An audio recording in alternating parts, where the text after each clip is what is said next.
L'objectif de ce cours est celui de faire un bilan. Bilan de quoi? Nous avons vu dans une grande partie, nous avons fait 7 cours en fait correspondant aux divisions cellulaires dans les cellules eucaryotes. Mais ces divisions cellulaires et ces 7 cours correspondent à une partie plus importante que l'on appelle transmission, variation et expression du patrimoine génétique. Alors dans ces 7 cours, nous avons juste parlé de la transmission. Dans d'autres cours, bien entendu, nous allons parler de la variation, en parlant notamment des mutations, et nous allons parler également de l'expression du patrimoine. Autrement dit, on fera la relation entre le gène et une protéine plus ou moins fonctionnelle qui va représenter en fait l'expression de ce patrimoine. Autrement dit, on va prendre un gène et on va le faire en sorte qu'il s'exprime. Comment s'expriment les gènes? Eh bien, c'est dans l'expression du patrimoine que nous verrons dans des cours, mais ultérieurement. Là, il s'agit de faire un bilan, un premier bilan concernant les divisions cellulaires des eucaryotes, c'est-à-dire ces 7 cours qui correspondent à la transmission du patrimoine génétique. Alors, nous avons parlé des karyotypes diploïdes ou haploïdes dans un premier cours. Puis nous avons vu dans un deuxième cours que les chromosomes sont des éléments que l'on trouve tout le temps dans les cellules. Ce sont des éléments permanents des cellules. Puis nous avons fait l'observation microscopique de cellules qui étaient en cours de division cellulaire que l'on appelle la mitose. Nous avons observé au microscope des cellules qui étaient en division, mais cette fois-ci méiose, qui permet la formation des gamètes. Nous avons parlé plus spécialement de la méiose et concernant des différences fondamentales avec la mitose. Et enfin, nous avons vu qu'au cours de ces divisions cellulaires, qu'il s'agisse de la mitose ou de la méiose, on peut avoir des anomalies qui vont conduire à des états plus ou moins graves concernant la descendance ou la destinée, le destin en tout cas de ces chromosomes et donc des organismes éventuels qui vont en découler. Donc, concernant ce bilan, allons-y, commençons. Donc, bilan division cellulaire des eucaryotes concernant cette transmission du patrimoine génétique. Alors, commençons par essayer de comprendre, sous forme de bilan évidemment, le karyotype est stable d'une génération à l'autre. On parle de stabilité du karyotype et on sait que la cellule, elle a un cycle qu'on appelle le cycle de développement, qui est une succession d'interphases et de mitoses, de division cellulaire qu'on appelle mitose en fait. Et il n'y a pas que la mitose, ça peut être aussi le cycle cellulaire dans une cellule et dans ces cellules qui interviennent pour former ce que l'on appelle des gamètes. Et à ce moment-là, on parlera de méiose. Que ce soit une cellule qui soit destinée à faire la mitose ou la méiose, dans les deux cas, on a un cycle de développement, cycle cellulaire. Le cycle cellulaire est une alternance d'interphases, dont nous allons reparler un petit peu plus tard, et de division cellulaire, qu'il s'agisse de mitose ou de méiose. Donc, commençons par stabilité du karyotype au cours des cycles de développement chez les eucaryotes, évidemment. Une cellule somatique peut être observée. Alors, il y a 1000 façons d'observer une cellule avec un microscope, etc. Mais il y a aussi ce que l'on appelle l'observation des chromosomes qui sont situés dans le noyau.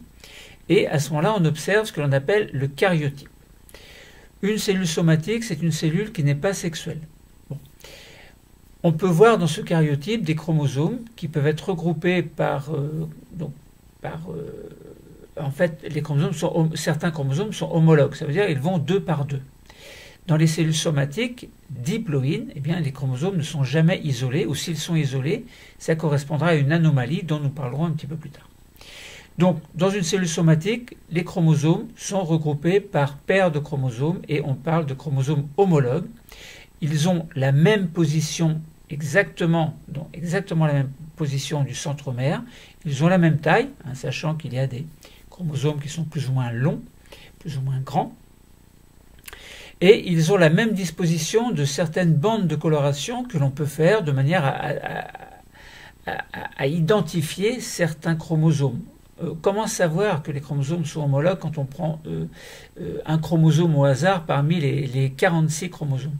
Et bien justement, il y a des colorations spéciales que l'on fait, dont nous ne parlerons pas en détail ici, et qui permettent de classer en quelque sorte les chromosomes en chromosomes qui seront par paire, donc en chromosomes homologues, et de donner donc une numérotation à ces chromosomes de 1 jusqu'à 23, première paire jusqu'à la 23e paire, la 23e paire étant la paire de chromosomes sexuels, soit XX, soit XY chez les cellules eucaryotes.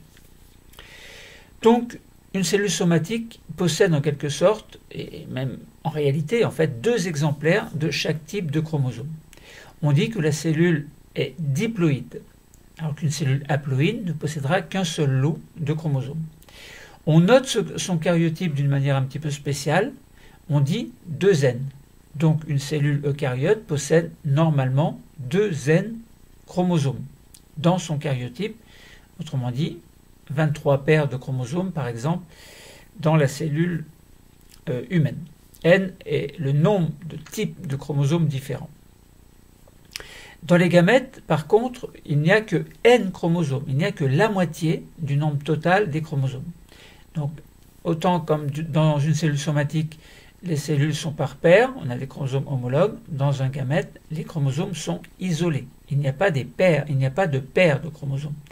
Les paires de chromosomes seront rétablies au cours de la fécondation où chaque gamète apportera ses 23 chromosomes. 23 plus 23, ça fait 2 fois 23. Et les chromosomes à ce moment-là seront au nombre de 46, mais en parlant de paires de chromosomes. Donc, dans les gamètes, on ne compte qu'un seul exemplaire de chaque type de chromosome. Les gamètes sont des cellules, alors non pas diploïdes, puisqu'elles ne possèdent pas des paires de chromosomes, mais elles possèdent un lot de chromosomes, donc on dit haploïdes. N chromosomes seulement. Voilà, si on parle de méiose, la méiose c'est un processus qui va permettre la formation de gamètes, et les gamètes sont des cellules haploïdes. Autrement dit, on va passer d'une cellule mère des gamètes à des cellules filles qui seront les gamètes, donc soit spermatozoïdes, soit ovules, et ce mécanisme de méiose se réalise dans les organes reproducteurs, donc testicules ou ovaires. Donc, les gamètes sont des cellules haploïdes, c'est-à-dire spermatozoïdes et ovules sont haploïdes, j'ai dit haploïdes. Voilà. Donc, si on parle de la fécondation, on va rétablir évidemment le nombre 2N de chromosomes, puisque chaque gamète apporte N chromosomes, N plus N égale 2N, c'est ce que j'ai dit tout à l'heure. Bon voilà, donc ces 2 mécanismes de méiose et de fécondation vont se succéder au cours d'un cycle de développement dans les cellules eucaryotes et vont garantir, alors sauf anomalie éventuellement dont nous parlerons tout à l'heure dans le résumé, eh bien donc ce cycle de développement dont 2 mécanismes se succèdent, donc méiose et fécondation, vont assurer évidemment la stabilité du karyotype d'une génération à l'autre. Alors, bien séparer la méiose de la mitose, la mitose est une reproduction conforme du matériel génétique, tandis que la méiose est une reproduction qui permet non pas la conformité de la reproduction du matériel génétique, mais la répartition des lots de chromosomes dans des cellules filles qui seront haploïdes, en fin de compte. Puisque mitose, la mitose, c'est quoi la mitose? Pourquoi est-ce qu'on dit que la mitose est une reproduction conforme, en fait? Souvent, les élèves posent la question, mais c'est quoi reproduction conforme? Eh bien, alors vite fait, puisqu'il s'agit d'un bilan, vous partez d'une cellule œuf, par exemple, qui possède 23 paires de chromosomes. Vous imaginez bien 23 paires de chromosomes. Donc on a bien des paires de chromosomes homologues. Mais si vous prenez un chromosome, avant que cette cellule œuf entre en division cellulaire mitotique, ce chromosome, il est sous forme d'un long filament déspiralisé. Donc décondensé, on dit décondensé. Donc là, c'est une longue molécule d'ADN décondensée. On est dans une certaine phase du cycle cellulaire dont nous parlerons après, mais imaginons simplement, comme si vous preniez une grande corde, vous faites un nœud à un endroit et ça représente le centromère. eh bien ce long filament d'ADN, il n'est pas doublé. Bon, mais à un moment donné du cycle cellulaire, ce filament d'ADN va se doubler, mais tout en restant sur le même chromosome. En fait, on aura un centromère, en quelque sorte, qui sera fixé, ou sur lequel seront fixés deux brins d'ADN strictement identiques. Strictement identiques. J'insiste sur ce strictement, parce que là, on n'est pas dans le cas de chromosomes homologues. Sur l'autre chromosome homologue, bien évidemment, puisqu'on est sur des chromosomes qui sont identiques, mais ne pas oublier que des allèles sont différentes versions d'un même gène, et donc que sur deux chromosomes homologues, on n'a pas forcément les mêmes allèles. Bon. Mais alors que là, on parle d'un seul brin, une seule chromatide, c'est-à-dire un seul filament d'ADN qui s'est doublé. Donc ces deux filaments sont strictement identiques.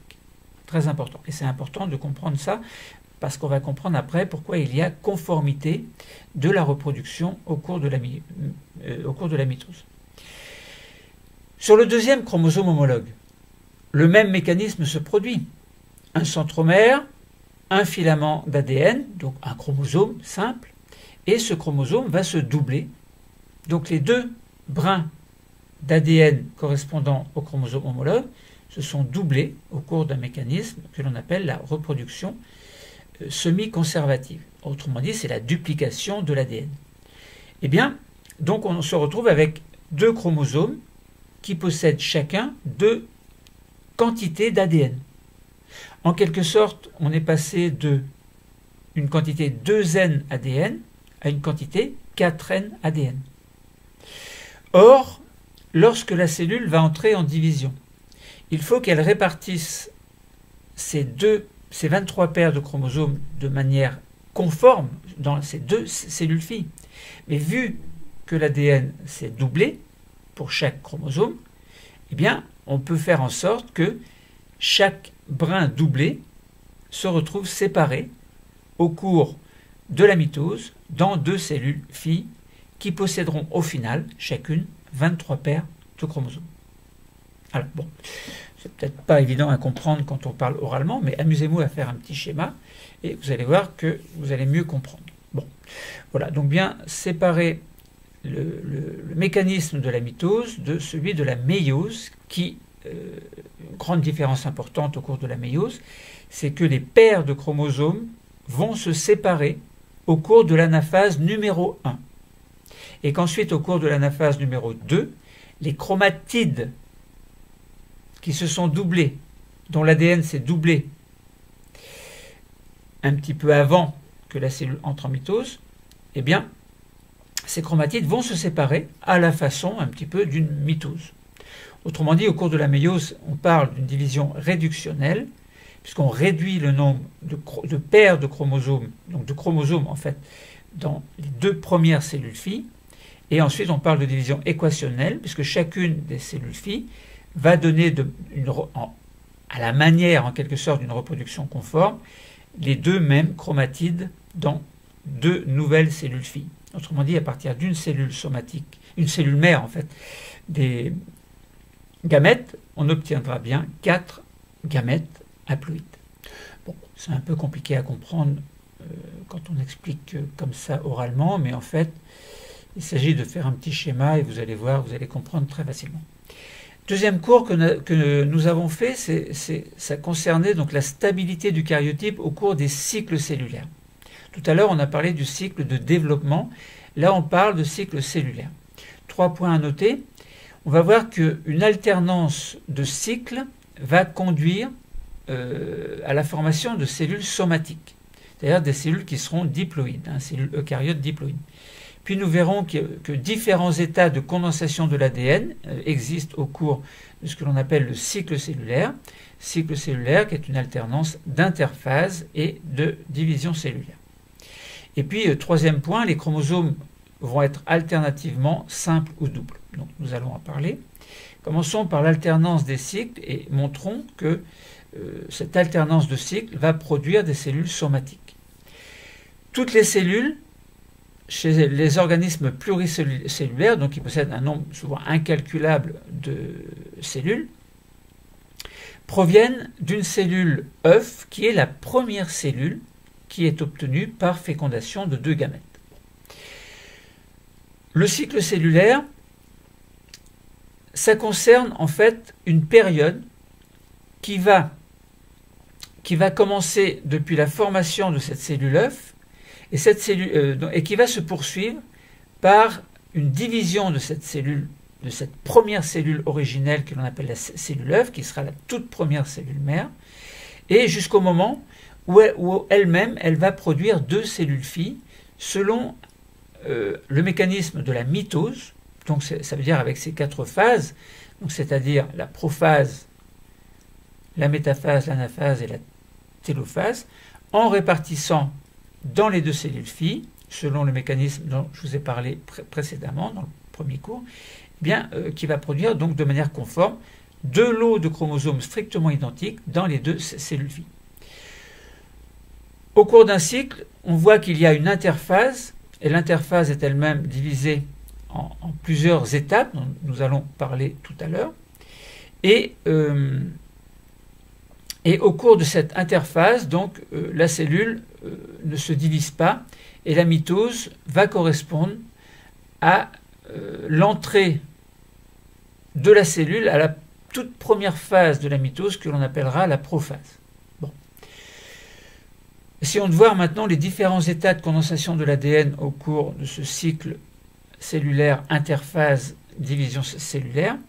Au tout début de la mitose, en fait, donc juste au moment entre l'interphase, donc la fin de la phase dont nous parlerons après, la fin de la phase G2 et le début de la mitose, eh bien, les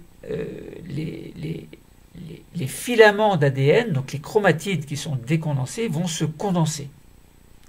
Ça veut dire qu'à un moment donné, puisqu'on a eu une duplication de l'ADN, en fait, on va voir que ces deux chromatides qui sont fixés au même centromère vont se condenser de plus en plus et devenir de plus en plus visibles. Les chromosomes vont devenir visibles sous forme de petits bâtonnets qui peuvent être colorables, que l'on va pouvoir mettre ou rendre visibles à partir des bandes de couleurs dont nous avons parlé précédemment, mais dont nous n'allons pas expliquer le détail aujourd'hui.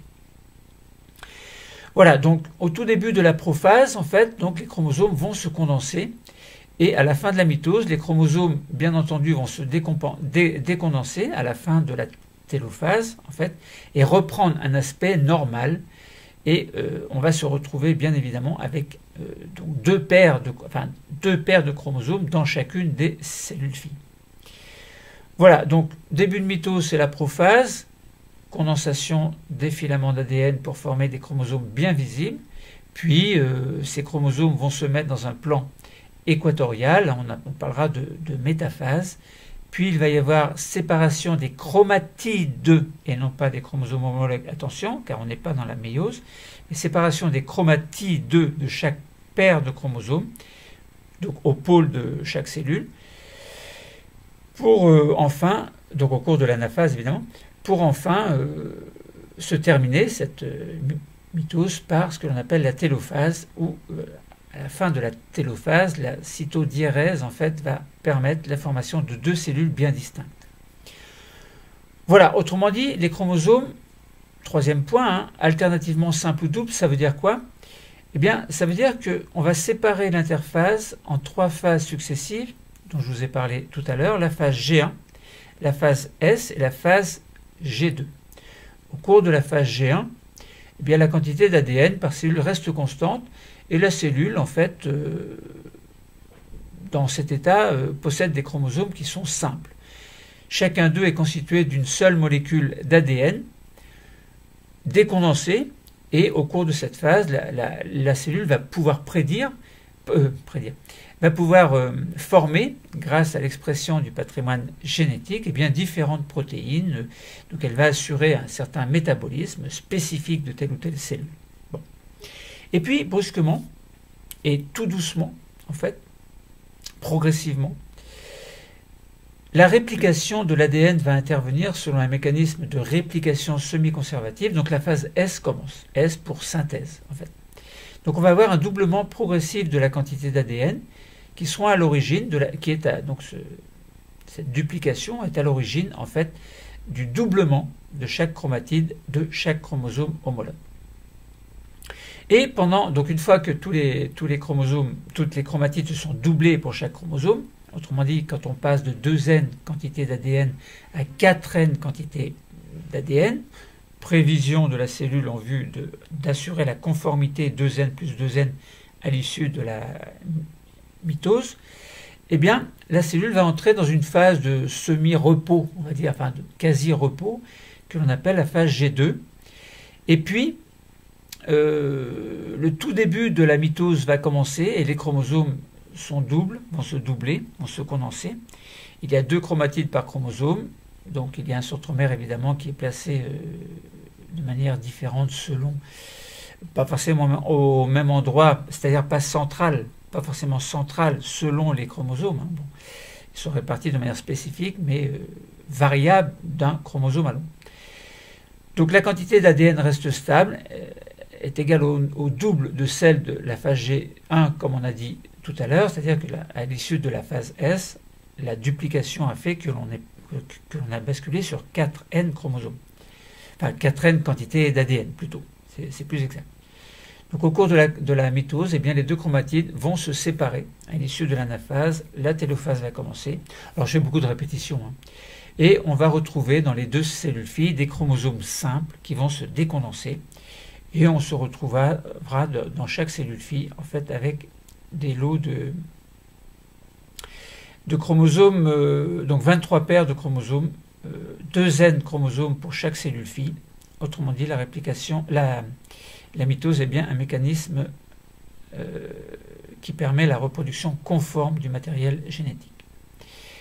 Troisième cours, nous avons vu plus spécialement que la mitose était une reproduction conforme. Alors encore une fois, je répète beaucoup les choses, il faut bien comprendre en fait, pour bien comprendre. Bon.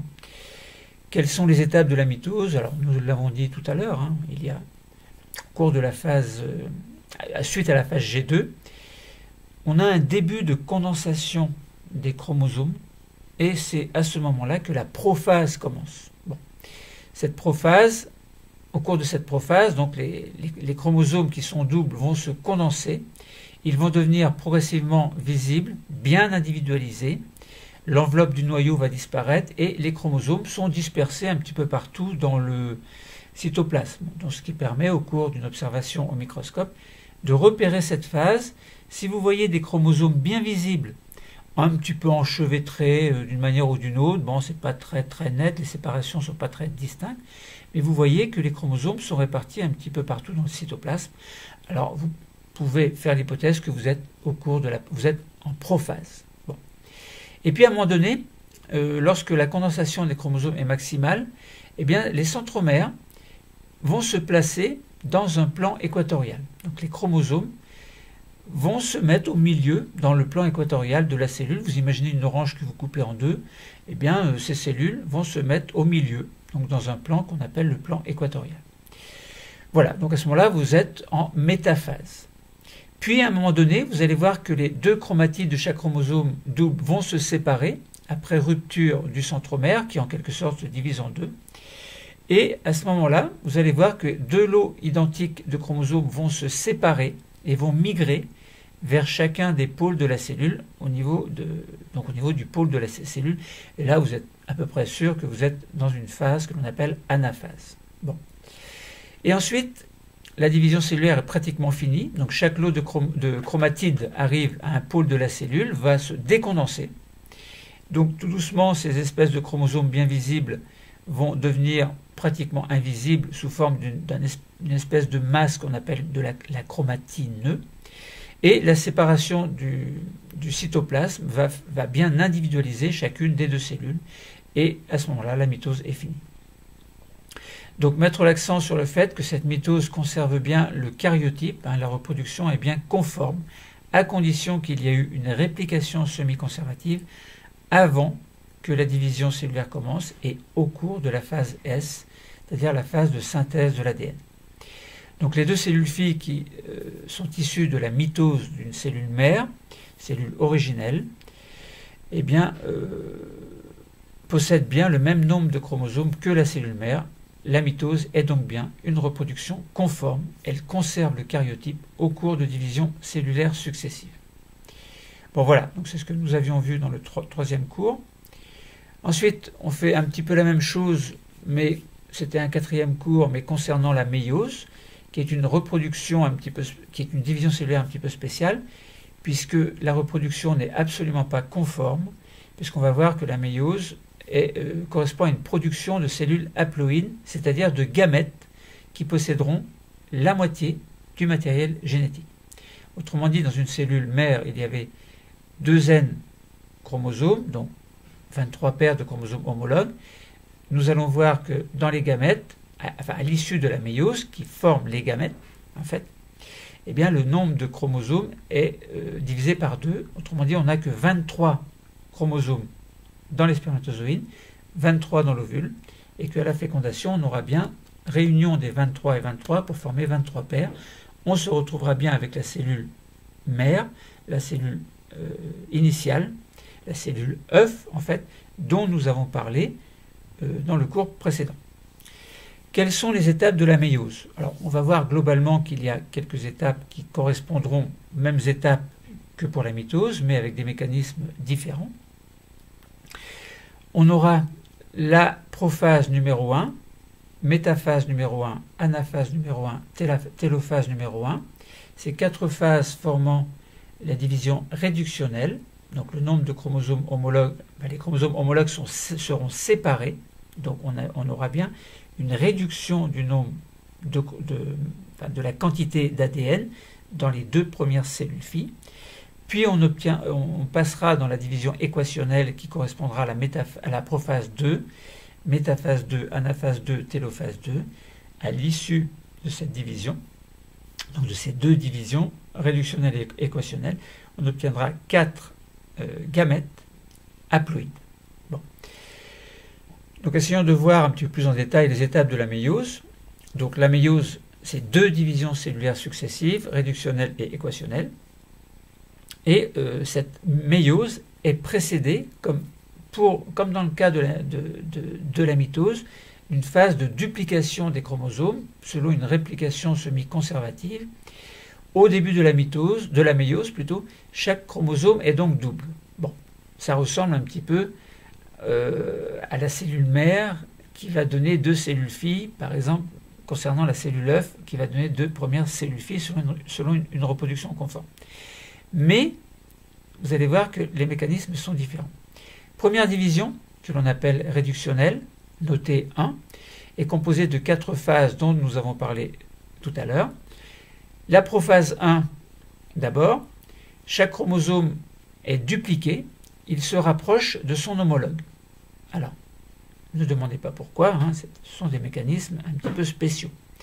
Les 2 chromosomes de chaque paire s'alignent dans le même sens et vont s'associer pour former ce qu'on appelle des bivalents. Bon.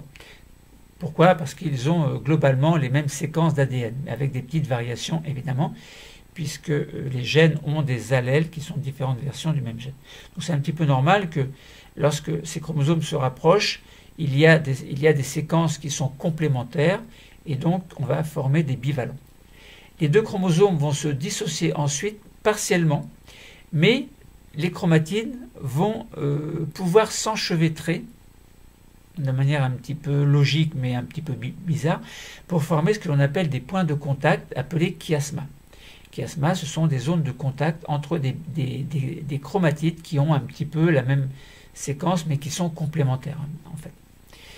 Ensuite, en métaphase numéro 1, ce sont les paires de chromosomes, donc les bivalents, qui vont se placer dans le plan équatorial. Bon. Donc ce ne sont pas des chromosomes doubles indépendants les uns des autres comme dans le cas de la mitose, mais on a bien les paires de bivalents, donc de chromosomes homologues doubles, qui vont se placer dans le plan équatorial. Attention, c'est là une différence par rapport à la mitose. Donc concernant chaque bivalent, les centromères vont se placer de part et d'autre du plan équatorial et seulement les chiasmas vont se positionner dans le plan. Donc attention à cette petite différence par rapport à la mitose. Et à ce moment-là, on va entrer dans ce que l'on appelle une anaphase numéro 1. Les deux chromosomes doubles de chaque paire vont se séparer, ils vont migrer vers les pôles opposés, donc les chromosomes homologues migrent. C'est là une différence fondamentale par rapport à la mitose. Au cours de la mitose, c'était les chromatides qui se séparaient. Mais là, ce sont les chromosomes homologues qui se séparent. Attention, donc ce ne sont pas les chromatides.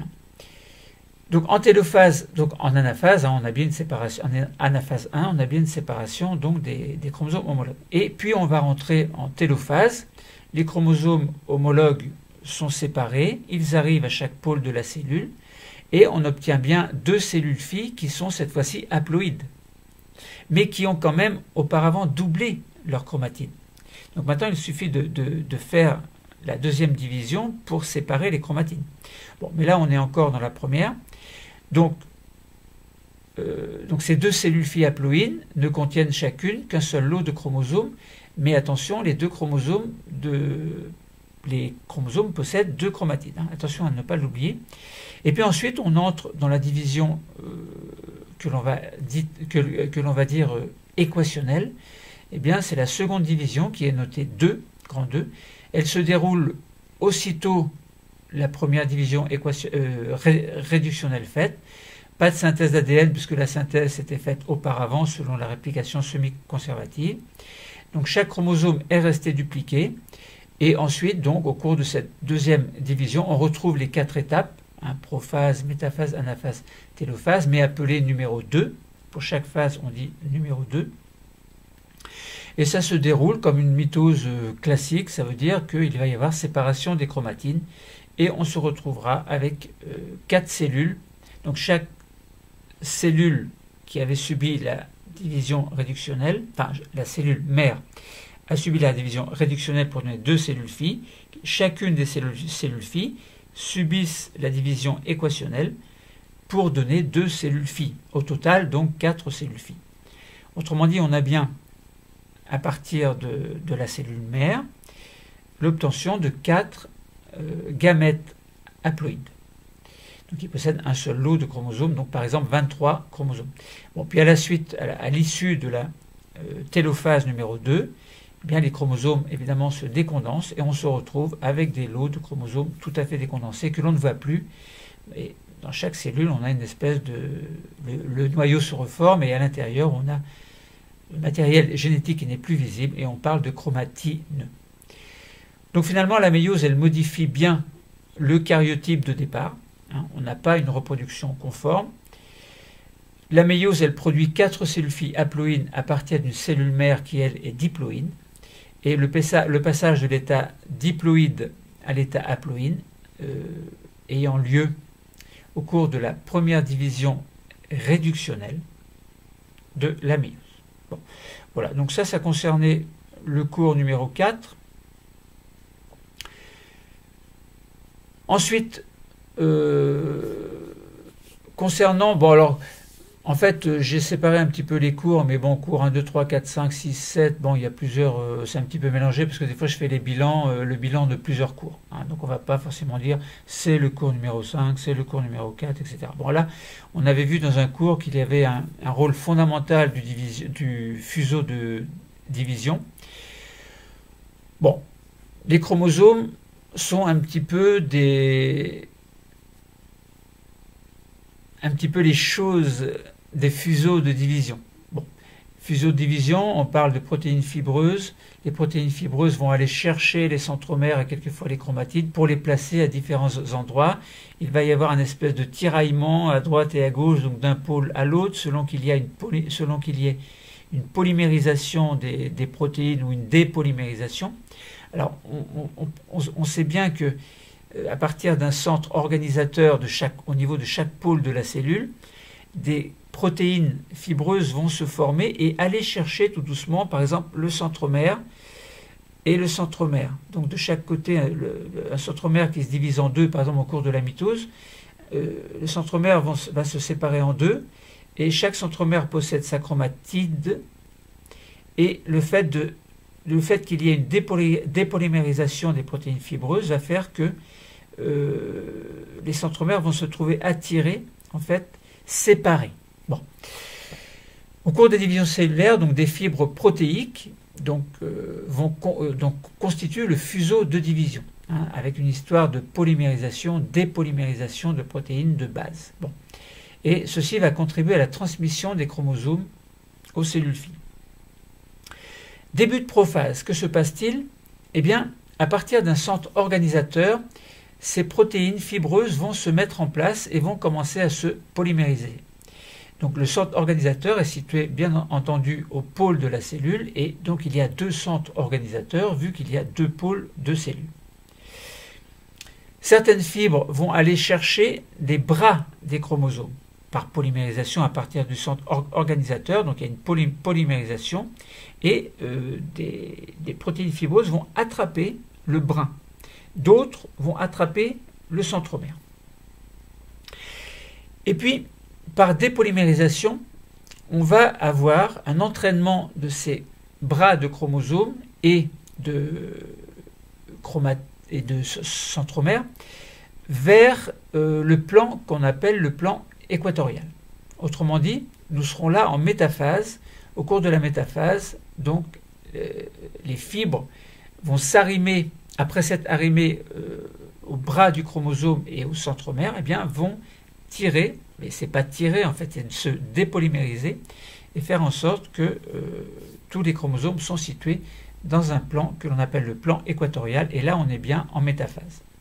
En métaphase de mitose, chacune des deux chromatides d'un chromosome est connectée à l'un des pôles cellulaires, et au cours de l'anaphase, eh bien, les fibres vont se raccourcir par dépolymérisation, ce qui va provoquer, bien évidemment, comme je l'ai dit, la séparation des chromatides et leur migration vers les centres organisateurs, autrement dit vers les pôles opposés des cellules. Alors, en métaphase numéro 1 de la méiose, les deux chromatides d'un chromosome sont connectés au même pôle cellulaire, tandis que les chromatides du chromosome homologue sont connectés au pôle opposé. Bon. Au cours de l'anaphase numéro 1, le raccourcissement des fibres va provoquer la séparation des chromatides doubles et la migration vers les pôles opposés. Bon, donc attention à ne pas se tromper entre mitose et méiose.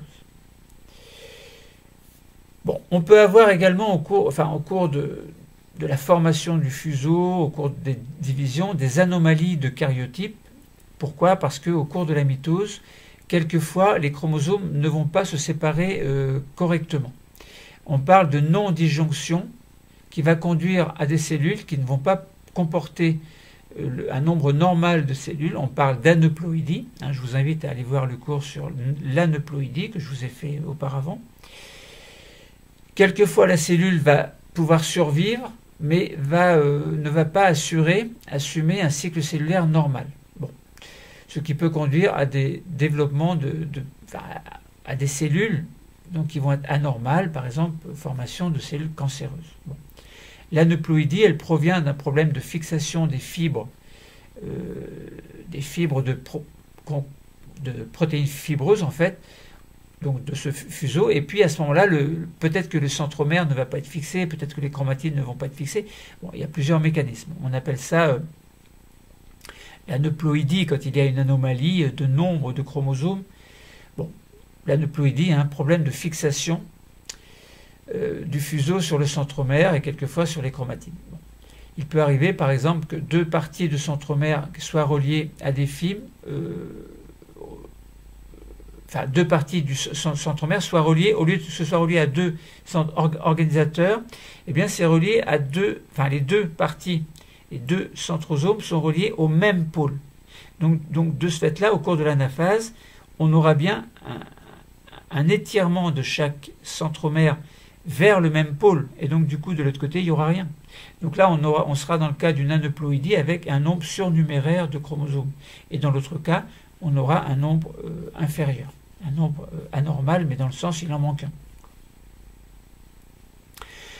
Alors des facteurs environnementaux vont augmenter la probabilité d'aneuploïdie, comme nous avions parlé de certaines huîtres qui sont soumises quelquefois à certains produits pesticides, et dont le nombre d'aneuploïdies augmente lorsque la quantité de ce produit, de ce pesticide augmente. Bon, voilà, donc ça c'est un problème environnemental, un problème de gestion de la part des politiques évidemment. Lorsqu'une non-disjonction se produit lors d'une des deux divisions de méiose, cela conduit à la formation de gamètes qui vont être anormaux et dans lesquels un des chromosomes va rester par exemple en un seul exemplaire, tandis que l'autre, on aura, dans le premier cas, on n'aura pas d'exemplaire, dans l'autre cas, on aura deux exemplaires. Bon. Donc j'ai répété, hein, en fait je passe mon temps à répéter les choses, mais peut-être un petit peu trop. Et ensuite, évidemment, quand ces gamètes dont il manque un chromosome ou alors qui possède un chromosome surnuméraire va entrer, par exemple, dans le mécanisme que l'on appelle la fécondation, évidemment, on aura une cellule œuf avec un excédent de chromosomes, par exemple, ce sera le cas de la trisomie 21. Bon, on peut avoir des cas de monosomie également, par exemple dans le cas de XO. Donc, certaines anomalies chromosomiques sont compatibles avec la vie. Bon, d'autres ne sont pas compatibles. Bon, voilà. Donc, quand il y a des erreurs, évidemment, c'est un petit peu embêtant. Bon, donc voilà, hein, nous avons fait un petit peu le bilan de ce qui s'est passé concernant les divisions cellulaires des eucaryotes. Hein, Bon, ça n'a peut-être pas toujours été très clair, hein, peut-être que je parle vite, je peux bafouiller un peu de temps en temps, parce que bon, il y a tellement de choses à dire que les informations, on les répète. Hein. Je pense que vous avez compris que on a parlé de division cellulaire des eucaryotes. Là, on est dans une partie, la toute première partie concernant la transmission de l'information génétique. Les divisions cellulaires, c'est important, il faut bien comprendre les mécanismes, hein, aidez-vous de petits schémas des fois. On a parlé des cellules eucaryotes, bien entendu, on n'a pas parlé des virus, on n'a pas parlé des bactéries, on n'a pas parlé de certains parasites, etc. Bon, ça c'est différent, on n'a pas parlé de plein de choses, on a juste dit l'essentiel en première de spécialité. Voilà, donc on va pouvoir dire que le cours est terminé. Merci.